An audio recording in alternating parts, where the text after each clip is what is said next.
All praises to Yahweh, Ba'ashem Yahushai, Ba'ashem Makakwadash. Double honors to the apostles and the elders of Great Millstone, and Shalom to the elect of the nation of Israel. This is going to be a lesson on how our enemies are going to feel the same curses that we felt. I'm going to start off with the book of Obadiah, the first chapter and the 18th verse, and it says, "For the day of Yahweh is near upon all the heathen." So that includes Esau, that includes Ishmael, that includes every nation that's not Israelites. Right? Every single nation outside of Israel is going to receive this day, right? Everyone that's outside of Israel is going to receive punishments for the part that they've had to play in the punishment of Israel for them not keeping God's laws, because although Yahweh used them to punish us, that doesn't mean that they're guiltless for the things that they did unto us. And that's why the scriptures say in Matthew the 18th chapter and the 7th verse, I believe it says, you know what? No need for me to use a memory. Let's read it. We don't always have to have a good memory all the time if we know where the scripture says it. This is Matthew chapter 18 and verse 7. Woe unto you, woe unto the world because of offences, for it must needs be that offences come. But woe to that man by whom the offence cometh, and many offences have came unto the Israelites by the hand of heathen nations, right? From the multitude of times that since we've been a nation. There's been many offences that these nations have done, and woe unto them for all of those, right? Especially during these most modern times and during the let's say the last half a day with the Lord, which is like the last 500 years, man, which is one of the worst times that our nation's been through, right? So now I'm going to go back to Obadiah chapter 1 and verse 15. "For the day of Yahweh is near upon all the heathen. As thou hast done, it shall be done unto thee. Thy reward shall return upon thine own head." So these nations are getting ready to receive the things that David did unto us, man, right? That we drank of the cup, and they're going to drink, especially Esau, right? And I'm going to prove the point that the heathen nations are going to receive of the curses. This is Jeremiah chapter 49 and verse 12. "For thus saith Yahweh, behold, they whose judgment was not to drink of the cup have assuredly drunken," because ultimately Yahweh wanted us to just be following his laws and live beautifully before him. "Have surely drunken, and that thou he that shall altogether go unpunished." And what did we drink of? We drank of the curses. "And art thou he that shall go altogether unpunished? Thou shalt not go unpunished, but thou shalt surely drink of it." And let me just jump up to prove that it's talking about Esau. Jeremiah chapter 49 and verse 10. "But I have made Esau bear," right? It lets you know it's talking about Esau. Verse 7. "Concerning Edom, thus saith Yahweh of hosts, is wisdom no more in Teman? Is counsel perished from the prudent? Is their wisdom vanished?"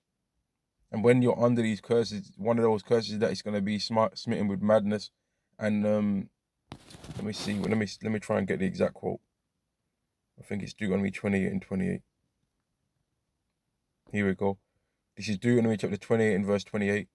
"Yahweh shall smite thee with madness and blindness and astonishment of heart." So these heathen nations are going to be astonished in their heart when they see what these curses feel like, man. Because a lot of people, our nation gets mocked, man. We get mocked on an individual scale as a nation, right? People mock mock us. People mock our teachers. People mock the famous people from our nation. People mock the rich people from our nation. We all get mocked, man, right? We all get looked at as a laughing stock, as a mocking stock, as a proverb and a byword, as an astonishment, right? Proverbs Deuteronomy chapter 20 and verse 37. "And thou shalt become an astonishment, a proverb and a byword among all nations, with Yahweh shall lead thee." And that's what our life is, man. We just get mocked all the time, man. Right? People think that it's okay to try and treat us with disrespect, right? And even the biggest Jake out there, they'll still get disrespected, man. Anthony Joshua had to put some Edomites in their place quite recently, in fact, right? He had to tell them, "I'll break your glass jaws," and all of that, right? He had to tell them, he had to threaten them in order to get their respect. But if they saw Elon Musk, them same Edomites that was talking smack to him, they wouldn't say nothing to Elon Musk. They wouldn't say nothing to Bill Gates. They wouldn't say nothing to one of the Rothschild families. They wouldn't say nothing to Richard Branson. They wouldn't even say nothing to Adam Sandler. if they saw his stupid ass walking down the street, man. They wouldn't even say it to him. They wouldn't have talked bad about Tyson Fury, and he's an Israelite, but they just respect that Edomite image more than they respect the Israelite image in this world, man. And I'm not sorry in my heart to read what I'm about to read.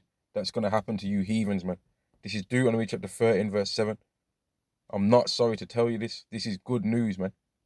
That you heathens are gonna experience this. Deuteronomy chapter 13, verse 7. And Yahweh thy power will put all these curses upon thine enemies and on them that hate thee, which persecuted thee. So every single thing that made our nation be looked at as disgusting, right? Every single thing that made our nation be looked at as a joke. Every single thing that made all these millions of stereotypes that our nation's got said about us, right? We don't do this, we do that. We commit the most of this, even though we're this percentage of that. All of these lies that get spoken about us, right? And all of these things that get put on our nation where they use the 2/3 to make these things almost seem as though they're real stereotypes, right? That's gonna get ready to get put on you heathens, man. You heathens, women ain't gonna want to deal with you. Just like how Eve rolls up by us and she'll be talking smack. All right, she'll have no hair. She'll literally look like you. She'll literally damn near look like you if she took the wig off, right? But she'll be looking at you like you ain't nothing. But she'll have the same hairline as you've got when you might be a man losing your hair. But Eve will have the same hairline as you, right? But because she can slap a wig on her head, she'll be talking smack, man. But that's what's getting ready for you heathen nations are getting ready to have your women in a badass shape, overweight, talking smack to you. The same way how you laugh about how our women are just twerking every 5 seconds, your women are getting ready to be an embarrassment unto you. Deuteronomy chapter 13, verse 7. Again, and Yahweh thy power will put all these curses upon thine enemies and on them that hate thee, which persecuted thee. So the curses of the covenant are not going anywhere. Once they get removed and they're never able to go on us as a nation anymore, because we're under the new covenant, which is what I like to talk about in pretty much every lesson I ever do, man. I like to talk about that covenant that we have with Yahweh. And this is for Israelites, man. Once these curses can no longer come upon us as a nation anymore, they're not going to be done away with. They're going to fall upon the heathen, man. Now let me read from the top. This is Deuteronomy chapter 13, verse 1. And it shall come to pass when all these things are come upon thee, the blessing and the curse. So the curse had to come upon us, right? The curse had to fall upon us. The blessing had to fall upon us. It was prophecy. Which I set before thee, and thou shalt call them to mind among all nations with Yahweh thy power have driven thee. Now, I've never heard one of those other people trying to say that they're the chosen, right? Those ones that are wishing. I ain't never heard none of them talk about them being under the curses. I've never heard that. I never once heard any of them speak about it, and I occasionally look up things about them. And here's an interesting thing that I found out about them, right? When they first got over into that land, they made a little town or whatever, right? And the name of the town was called Magdiel, which Magdiel, when I looked it up, and you know what, man? You know what? Let's see if it comes up on here, right?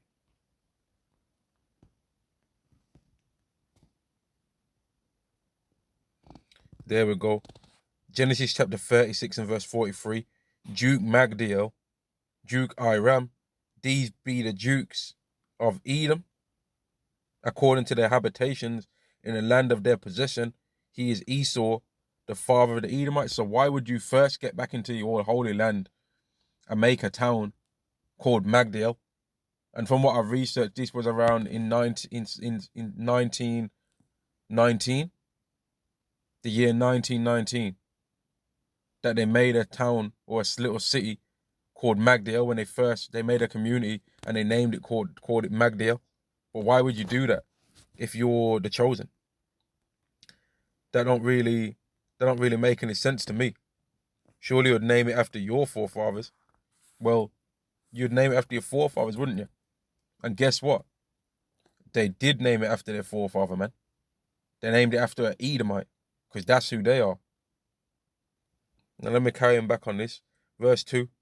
And thou shalt return unto Yahweh thy power, and thou shalt obey his voice, according to all that I commanded this day, thou and thy children with all thy heart and with all thy soul. And people can't, like, here it is, there's a whole nation of people that once was getting called black in this world, right? And was once getting called African American, and was once getting called Latino, and once was getting called Native American. And here it is that they're calling themselves a nation that's in the Bible, right? That nobody else was ever calling themselves. Nobody else in the world was really ever calling themselves Israelites until the Israelites returned back onto their heritage. Nobody used to call themselves Israelites. They used to call themselves off-brand types of names from the Bible. They used to say that J-E-W one, J-E-W-I-S-H. They used to say that. But that's only mentioned in the Bible twice. I'll look it up right now. Let's see. Let me prove it. And we'll see. Well, it's only came up once here. So once. That word's only mentioned once in the Bible. But if that was the true nationality of the people in the Bible, then wouldn't it be in there several times? Verse 3. Deuteronomy chapter 13, verse 3. That then Yahweh thy power will turn thy captivity and have compassion upon thee, and will return and gather thee from all nations, whither Yahweh thy power had scattered thee. And it's clear that we have not got a homeland, man. We have not got a homeland that's certifiably ours. The Negro, Latino, and Native American does not have a homeland that is definitely theirs. That nobody else is intervening and sticking their stupid face and their stupid thought process into, man. We don't have that. We don't have nothing like that, man. And every other nation wants to try and claim that they're oppressed and say all of these things, yet they still have a foundation of somewhat who they think they are. But we're the only people that don't have that. But ours is in the Bible. And the reason why we don't have it is written in the Bible, man. And people are trying to downplay it and make out as though it's not a clear like, I'll just have to say this word because I can't think of a better word right now. It's clearly a miracle what's happening to these people, right? It's clearly a miracle that these people who was once viewed as nothing are saying, well, forget what you think. We're going to see what God's saying. And we understand the reason why God did this to us, because he told us in the Bible why he did it. And that's the reason why we're what viewed as a horrible nation. Not because you other people are better than us, but because we're under curses. Clearly. Verse 4. If any of thine be driven out to the outmost parts of heaven, from thence will Yahweh thy power gather thee, and from thence will he fetch thee. So there ain't going to be able to be no one that's going to be able to not get beamed up. That's supposed to get beamed up. Every Israelite that's supposed to make it is making it. And there ain't nothing that nobody on earth can do about that. They can't do nothing about it, man. Everyone that's supposed to get it, right? Everyone that's supposed to get it is going to get it. Everyone that's supposed to receive it, is going to receive it, man. And there ain't nobody that can do anything to stop this. Verse 5. And Yahweh thy power will bring thee into the land which thy fathers possessed, and thou shalt possess it, and he will do thee good and multiply thee above thy fathers. Now, here's the way how we know that this has not happened yet. When you look up other prophecies regarding the Israelites returning to their land for the final time, where they cannot be removed out of it ever again, right? It mentions a prophecy that shows that King David is going to be there, right? And it also says that the Israelites are going to teach the laws to the other nations. Isaiah the 2nd chapter, Micah the 4th chapter. It's clear that it says that. Yet for some reason, these other people that are saying that they're the chosen, they're in the land, and they ain't even keeping it themselves for starters. Because that's also a prophet that it says, a prophecy that stated that the Israelites are going to keep all the laws, and there's not going to be another Israelite needing to tell another Israelite to keep the laws, for they're going to do them. But those other people are not doing that. So they are not meeting this prophecy. Yet people would rather ignore that they're not following the prophecy, see that we're following the prophecy, and say, oh, but nah, we don't accept what you're talking about. You know what I mean? It doesn't make any sense, man. They can see and we can show it that we're following the prophecy. But they're up in the land, ain't following the prophecy, ain't fulfilling the prophecies. But the people say, yeah, but they're in the land though, so they're obviously are following it. No, they're not. No, they're not following it. Because if they was following it, they'd be teaching people God's laws. So they're not following it, are they? The reason why they're in the land is because it's clear that it says that a bastard would dwell in Ashdod. Right? It's clear that it says that. Now let me carry on. Verse 6. And Yahweh thy power will circumcise thy heart, and the heart of thy seed, to love Yahweh thy power with all thine heart, and with all thy soul, that thou mayest live. And that's what I was talking about, where I said that when the Israelites are in the land again, they're going to have their heart circumcised, where they keep all of God's laws. And other prophecies that speak on this same thing in Deuteronomy 30:6 is Hebrews 8:10, Jeremiah 31 and verse, I believe, 33 or to verse 34, but really Jeremiah 31 and verse 31 to verse 34, and Ezekiel the 36th chapter from like, I want to say the 16th verse down to like the 28th verse, speaks on all of this stuff, man. Speaks on how the Israelites are going to be changed so that they can keep all of God's laws. And that's the same thing that he's mentioning right here and right now in the Torah. Or as some people that are trying to be slick want to try and say, they want to say the Pentateuch, or they want to say the first 5 books of Moses. They want to say all of this. But all you have to do is just say in the first 5 books of the Bible. But people like to use fancy words to try and confuse, man, rather than just speaking in plain terms sometimes, so that a multitude can hear it. Although I understand that too, because nobody can hear it that's not supposed to hear it anyway. This is the point. So I already read this scripture, but now I circled back again, so I can bring it out again. Deuteronomy chapter 13, verse 7.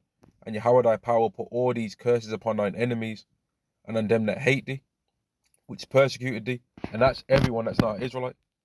There's plenty of people out here that pretend they'll smile in your face. And they were like, oh, morning, mate, morning, lovely weather we're having, and all that. Yeah, lovely weather. And we'll reply back, yeah, it's lovely, isn't it? Get a bit of a sun and all that. We'll reply back with all that weather talk, right? We'll play the weather talk game and all of that. They'll play the weather talk game. Oh, the weather this, the weather that. Oh, when it's raining, they'll say, oh, this rain's killing me and all that. We'll do the weather talk. We'll do the excuse me. They'll say the excuse me. You know, excuse me. They'll hold the door open for us. We'll hold the door open for them. But really, they hate us and they think that they're better than us, man. And really, they're persecuting us because they will not want to give up their situation to be equal with us for real. Because if Israelites got treated equal as every other nation, we're better than them. so let's not play the game, man. An Israelite cannot be treated equal with any other nation because Israelites are just naturally at their core better than everyone. So when you play in an even playing field, the Israelites are better. And that's with every single industry and every single genre of life that we ever see. When everything's equal, the Israelites always better. Every time. Every single time, man. Now, let me get some more. Showing how these heathens are going to be cursed, man. And that when you go to the Deuteronomy 28 curses, then it speaks about a nation's going to be. In fact, let me get this. Let me get this and show what you heathens are going to be under, man. Deuteronomy chapter 28.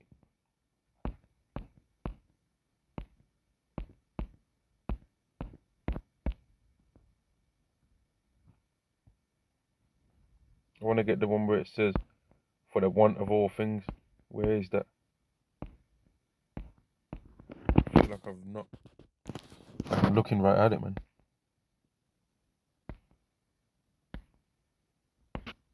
Where is that?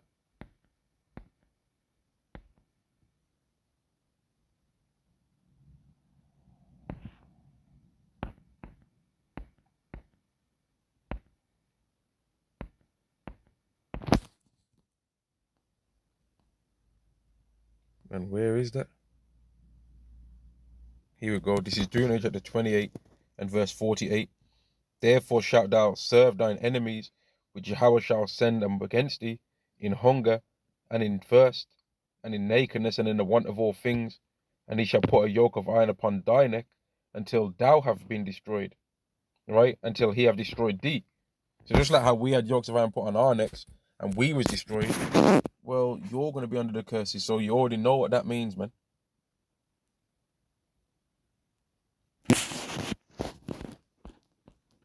Because it's all right for everyone to try and say that they love everyone. That's how this world works. Mate, God bless, we just love everyone, right? I just love everyone. No, you don't, bro. Nobody loves everyone. That's a lie, man. Isaiah chapter 14 and verse 1. And Yahweh will have mercy on Jacob and will yet choose Israel and set them in their own land. And the strangers shall be joined with them, and they shall cleave to the house of Jacob. And the people shall take them and bring them to their place. And the house of Israel shall possess them in the land of Yahweh for servants and handmaids. And they shall take them captives, whose captives they were, and they shall rule over their oppressors. And that's talking about mainly Esau. But every single other nation has been like a sideshow in the oppression, man. They've been like a extra oppressor. They've been like an extra oppressor, man. So when Esau's not oppressing, they'll see that we're wounded and see that we're down, and they'll oppress. Because none of these heathen nations are trying to rule, are trying to gain the rulership of the world and be like, we're gonna live and do it different to what they did. No, they're trying to oppress too. They ain't trying to do nothing righteous. They're trying to oppress us too, man. If they got the rulership of the kingdom, they're trying to oppress too. But it's not going to them, man. And let me finish on this scripture in Daniel the 7th chapter. The rulership of the kingdom is going to the saints of the Most High, which is the Israelites, not no heathens. Daniel chapter 7 and verse 27. And the kingdom and dominion and the greatness of the kingdom under the whole heaven shall be given to the people of the saints of the Most High, whose kingdom is an everlasting kingdom, and all dominions shall serve and obey him. So that's no different than what's mentioned in Isaiah the 2nd chapter. That's no different than what's mentioned in Micah the 4th chapter, where it says, and they shall judge among the nations and shall rebuke many people. That's no different than what's mentioned in Revelation the 2nd chapter. It's no different, man. The 2nd chapter, the 25th verse to the 27th verse is no different. Let me get another scripture on this same point. Daniel chapter 2 and verse 44. And in the days of these kings, that we're under right now, man, the people that are ruling in this world right now, we're in this talking about them. And in the days of these kings, these people that are ruling right now, right? And in the days of these kings, shall the God of heaven, who is Yahweh, his name's Yahweh, shall the God of heaven set up a kingdom, which that's going to be the kingdom of the Israelites, which shall never be destroyed. It's never going to be destroyed because it's not going to be led by unrighteous dealings, injuries, and riches got by deceit. It's going to be ruled by the laws that Yahweh made. We're going to be following Yahweh's manual on how to run the earth.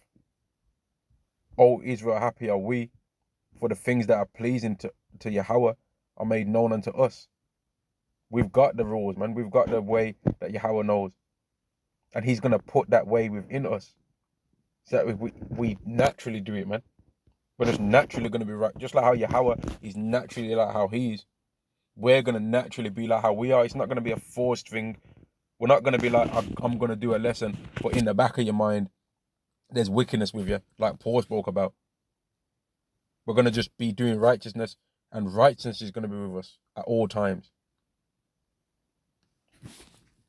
Verse 44, and in the days of these kings shall the power of heaven set up a kingdom which shall never be destroyed, and the kingdom shall not be left to other people, but it shall break in pieces and consume all these kingdoms, and it shall stand forever. All right?